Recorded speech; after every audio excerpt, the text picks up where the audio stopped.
Everyone. তো সকাল সকাল ঘুম থেকে উঠে আমি নিজের কাজ মিটিয়ে যাচ্ছিলাম খেতে। তো খাওয়ার সময় আমি একটা খুব ভালো খবর শুনেছি।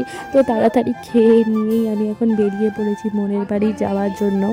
আর গিয়েই দেখি না দরজার সামনে বাঁধা আছে লিলি। তো লিলি সাধারণত আমাদের বাড়িতে বাঁধা থাকে না।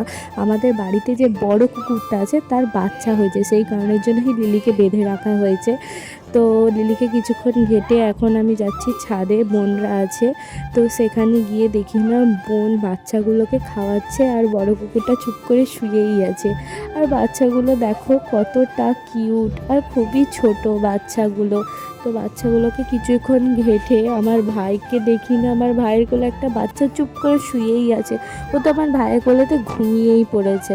তো কিছুক্ষণ আমরা বাচ্চাগুলোকে ঘেটে বড় কুকুরকে খাইয়ে দিয়ে এখন আমরা চলে যাচ্ছি নিচেতে বাচ্চা কুকুরগুলোকে নিয়ে।